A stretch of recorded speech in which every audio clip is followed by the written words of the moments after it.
Estamos de volta com o programa Você Pode Ser Feliz aqui pela Rede Século XXI. E a nossa temática de hoje, você busca o perdão? Você acha que o perdão é necessário na sua vida? Você que talvez tenha alguns desentendimentos com algumas pessoas, ou você feriu alguém, alguém te feriu. Como é que fica essa questão do perdão? Você acha que é necessário? Você acha que, tudo bem, eu vou começar a trabalhar isso? Ou não? Deixa isso para lá, que a pessoa, não vou ver mais essa pessoa, ela que se vire.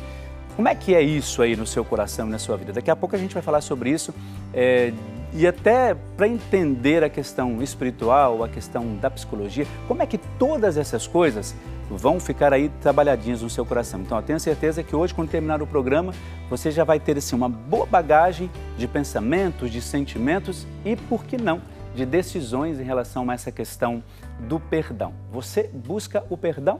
Então a gente espera a sua participação também, tá bom? 0 operadora 19 3871 9620. E a gente fica aqui aguardando a sua participação. Antes da gente entrar nesse momento do nosso bate-papo, eu tenho um recado para dar para você, você que é sócio evangelizador e você também que não é sócio evangelizador. O recado é o seguinte: vocês que são sócios, vamos lá, vocês recebem todos os meses a revista Brasil Cristão, não é assim? E a revista Brasil Cristão, talvez seria bom se o Pedro pudesse mostrar aqui, na revista Brasil Cristão você tem todos os meses, você que é sócio evangelizador e está vendo aí no seu vídeo, está vendo a revista Brasil Cristão aí, ela é recheada de artigos muito importantes para a nossa vida como igreja, como cristãos. Olha, nós temos sobre liturgia.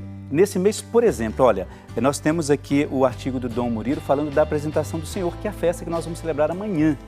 E o artigo, você pode ler, obviamente, esse artigo. Temos também artigo do Padre Alírio, falando nesse mês sobre o maior tesouro, colocando um pouco sobre, na Escola de São Paulo, algumas palavras sobre São Paulo Apóstolo. Eu escrevo uma coluna sobre uma crônica diária de como nós podemos, a partir do nosso momento comum, da nossa vida comum, criar forças para ter uma força especial em Deus. Então, a nossa crônica, tem mural do sócio, então tem muita coisa importante para a nossa vida comum. Esse mês, por exemplo, temos aqui, olha, uma oração sobre Nossa Senhora, de Nossa Senhora de Lourdes, muito interessante.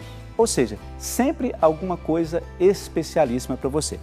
O que é importante de tudo isso? Essa revista nos ajuda a viver o nosso momento de evangelização na nossa comunidade, porque muitos catequistas aproveitam, inclusive, alguns artigos da revista Brasil Cristão. Então, o sócio recebe essa revista todos os meses. Junto com essa revista vai a gente chama de um livreto, que são as reflexões para um Brasil cristão. Pedi o Pedro mostrar aqui. Tá vendo? Esse folheto, esse livreto, ele vai na sua revista Brasil Cristão. O que tem dentro deste folheto? Olha só, que interessante isso aqui. A formação, claro, não vai dar para você ler, mas você entender que nesse livreto você recebe aí uma reflexão para todos os dias do mês sobre o Evangelho. Então, quando você for à missa, você já tem aí essa reflexão que vai te ajudar pra caramba, vai te ajudar muito para você entender o que a Palavra de Deus tem a oferecer a você. Agora, nós começamos nesse mês, eu queria falar isso com muita clareza, espero que você entenda bem. Depois, se você não entender muito bem, é só ligar para o nosso telefone que o pessoal do call center te explica muito bem sobre isso. Você que é o nosso sócio evangelizador e que já recebe essa revista, junto com ela esse mês, você vai ver lá, nós começamos esse mês uma campanha chamada de Anjo que Faz, não é? Todos os dias nós sabemos que nós vivemos aqui, pelo menos tentamos, falar do reino de Deus. A nossa missão é evangelizar e formar, por exemplo, o ser humano, sempre com base nos evangelhos, na palavra de Deus, aquilo que de fato nós sabemos que chega até você.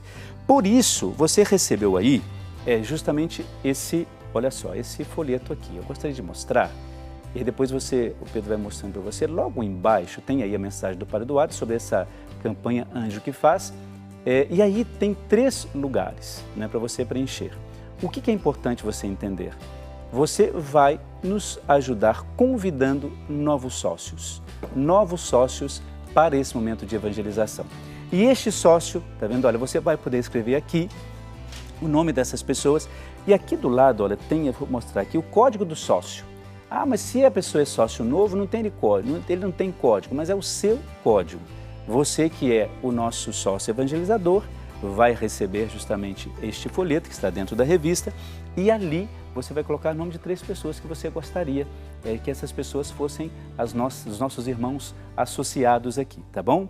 E aí, claro, é muito importante você saber que assim que essa pessoa fizer a sua colaboração, o seu depósito, ajudando essa nossa associação, você vai receber, você e essa pessoa, obviamente, vai receber um brinde. Então, olha, se você conseguir 3 pessoas, são 3 pessoas que recebem esses nossos brindes daqui, você também recebe um, tá bom? Então, eu tinha dito para vocês que a gente tem aqui como missão formar o ser humano com base nos valores cristãos, base também nos valores evangélicos. Tudo isso para mostrar para você o seguinte, nós queremos que você se torne um sócio evangelizador.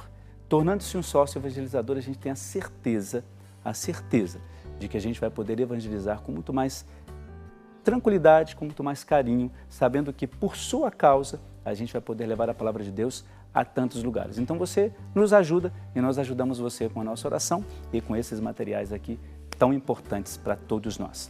Muito bem, eu tinha falado para você, agora eu dei esse recado para você.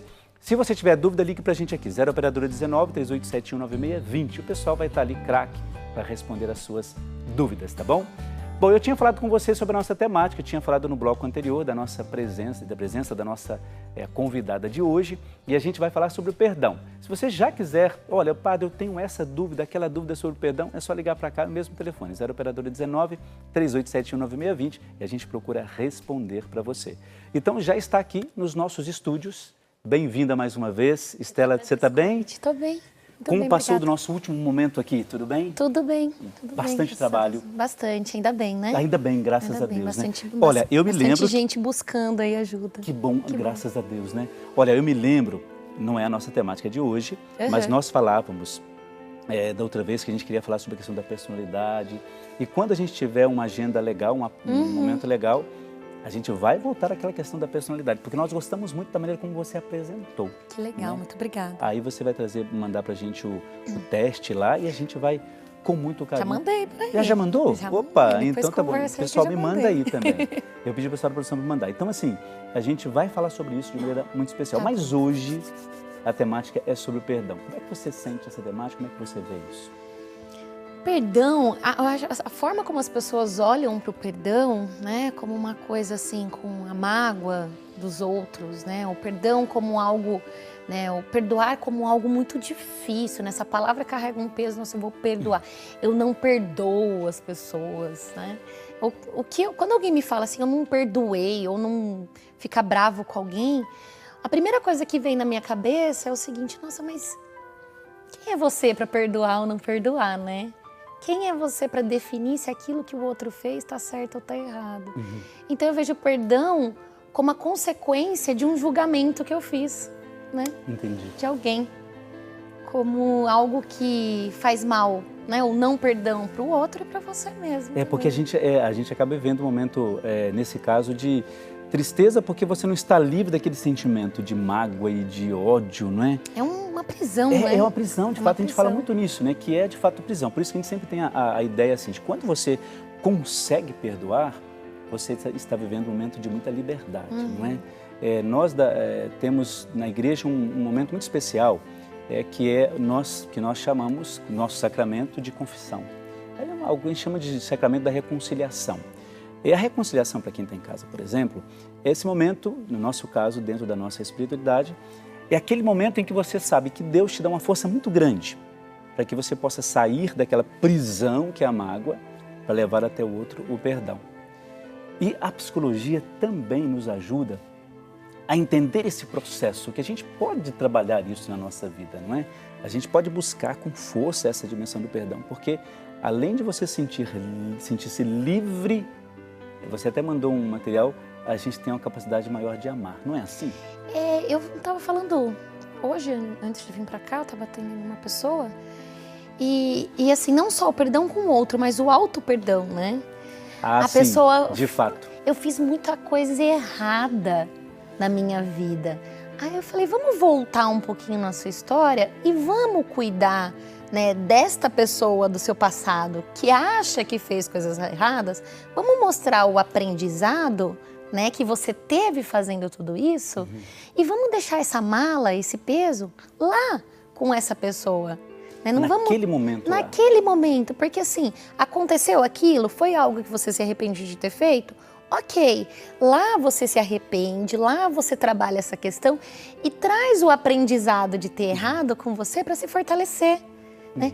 Eu falo que é uma mala, é um peso, uma carga que você traz desnecessária. A gente fala também que a raiva, o ódio, né? É um veneno que você toma, que você faz o veneno achando que você vai matar o outro. E mata você e mesmo. mata você mesmo. Nas experiências que você tem em relação aos atendimentos, é claro, não especificando os atendimentos, mas Sim. Você percebe que as pessoas elas dão esse passo, elas conseguem dar esse passo quando se trata do perdão, quando você volta com a pessoa, olha, ficou lá, o problema deve ficar lá, porque assim, é o aprendizado que você viveu. Tem pessoas que dão passos, a maioria dá passos. Sim, quando você consegue mostrar, né, que o tamanho da importância de tudo aquilo que aconteceu para o que você é hoje, porque nós somos resultados da nossa história. Eu só sou o que eu sou hoje por tudo que eu errei, por tudo que eu sofri, por tudo que eu amei. Eu sou resultado de uma história inteira. Então, o amor próprio, né, esse auto-amor, eu respeitar a minha trajetória. A gente é criado, padre, numa sociedade que fala pra gente que a gente não pode errar. Tem que estar sempre o tempo todo certinho, perfeito, tem que ser o melhor filho, o melhor aluno, o melhor funcionário, tudo.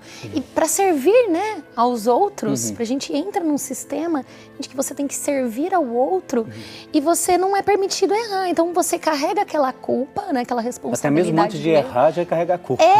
O medo de errar faz com que você não faça as coisas de uma forma tão natural, uma tão insegurança, boa. talvez. Pois é. E aí você vai carregando isso, esse medo de errar, e você, se você erra, porque o erro também é relativo, né? Porque erro para mim pode não ser erro para você. Então quando você erra, você traz aquele peso para dentro de você, você se culpa, você se cobra demais. O que mais aparece de queixa na clínica, assim, autocobrança, autojulgamento. Eu me maltrato, a pessoa se maltrata.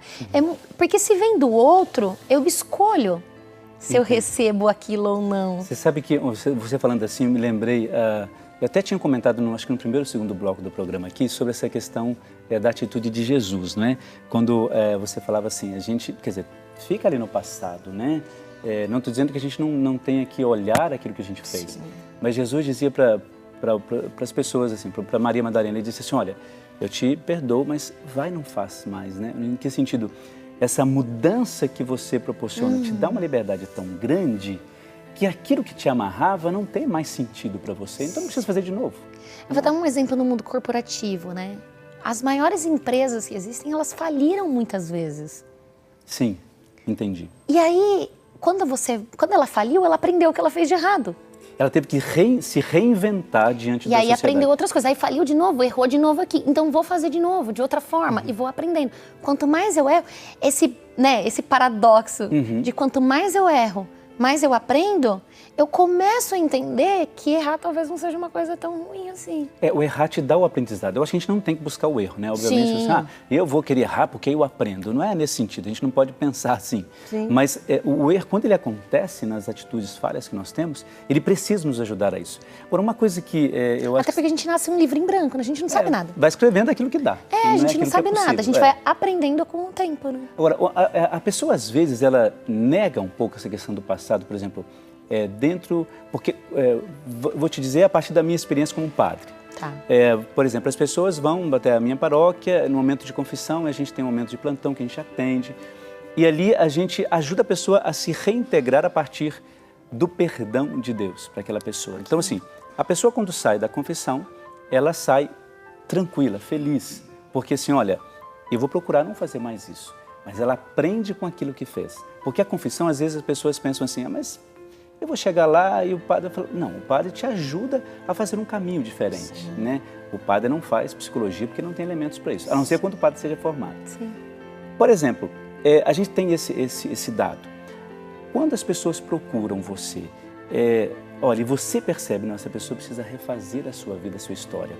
Em algum momento ela nega isso, ela nega aquele passado, ou ela entra com facilidade de cabeça naquilo? A maioria das pessoas nem vão procurar, né? Esse é o começo, porque as pessoas não querem olhar. As pessoas são muito resistentes para olhar para sua história. Tá. É melhor não mexer. Nem quantas vezes, já tanto para a clínica quanto para os treinamentos que a gente dá, eu não vou não. É melhor, não quero nem mexer nisso.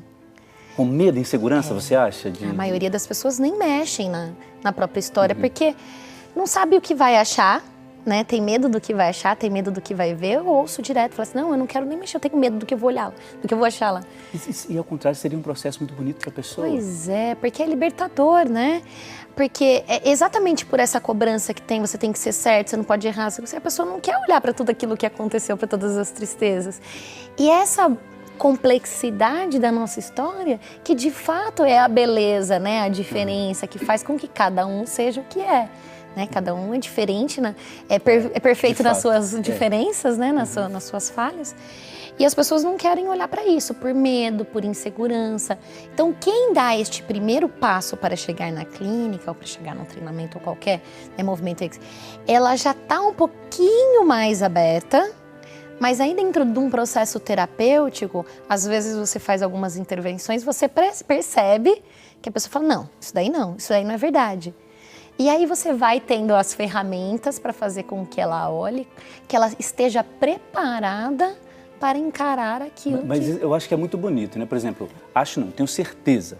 Eu digo assim, como padre, a gente já viu pela confissão, pelos acompanhamentos que a gente faz também, pessoas que chegam assim na igreja acabadas, Sim. Destruídas, Sim. Não se valorizando, pessoas inclusive que tentaram até mesmo suicídio porque elas acharam que não tinha mais sentido. Sim. Então, quando elas chegam ali, depois de um processo, de um tempo, aquela pessoa se reconstrói e muda completamente a concepção que ela tem em relação à vida. Sim. Na psicologia também eu acho que acontece um processo isso, não é? muito... A gente usa muito a metáfora da lagarta, né, com a borboleta. Sim, de fato. É um processo, ela precisa acessar a parte lagarta, se permitir fazer a transformação para depois voar, né? Então, de fato, as pessoas, elas chegam na clínica, elas chegam nos nossos processos aí de desenvolvimento pessoal, muitas vezes como a última opção. Entendi. Né? E aí você vê essa pessoa se transformar fazendo um processo bonito. É, um processo muito bonito. Até no momento dela olhar para mim ou chegar para mim e falar, Estela, eu acho que eu tô feliz.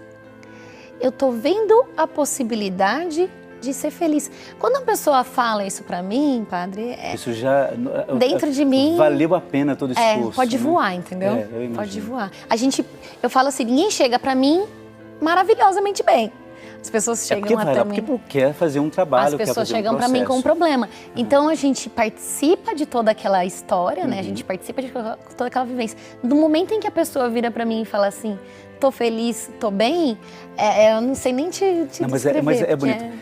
Com a gente acontece muito isso também, sabe? Eu fico muito feliz quando as pessoas dizem, padre, que bom aquela oração que o senhor fez, aquela palavra que o senhor disse. Isso ajuda muitíssimo a pessoa naquele processo que ela está vivendo. É bem isso, né? Uma palavra. Às vezes a pessoa está presa. Você nem tem noção numa de história. Ter dito aquilo. Às vezes a pessoa está presa numa história, numa mágoa, num perdão, e você, né, num não perdão, e você fala uma palavrinha, conta uma metáfora, conta uma parábola, seja lá o que for, a pessoa entende. E ela só precisava daquilo. E às vezes a gente não faz. É engraçado, a gente às vezes deveria valorizar um pouco mais isso, não é? Esse processo da pessoa e de quanto a gente pode ajudar de alguma maneira aquela pessoa. Olha, você que ligou agora na Rede Século XXI, estamos aqui conversando com a Estela Moraes, psicóloga, que tem nos ajudado a entender um pouco essa questão meitora do perdão, para que a gente possa, tentar viver bem da melhor maneira que a gente puder, não é? Então, nosso programa de hoje falando sobre perdão. Você busca o perdão, você oferece o perdão a alguém, então é essa a temática de hoje. Eu gostaria muito da sua participação. Você pode ligar colocando seus pedidos de oração. Também, se quiser fazer alguma pergunta, pode, a gente está aqui disposto a responder para você. O telefone é 0 operadora 19 3871 9620. Nós vamos agora para o intervalo e daqui a pouco, no próximo bloco, a gente continua essa questão do perdão. Você acha que você consegue perdoar alguém? Então ligue para cá, a gente fica aguardando a sua participação. O intervalo é rapidíssimo, daqui a pouco a gente volta, um instantezinho só, até lá.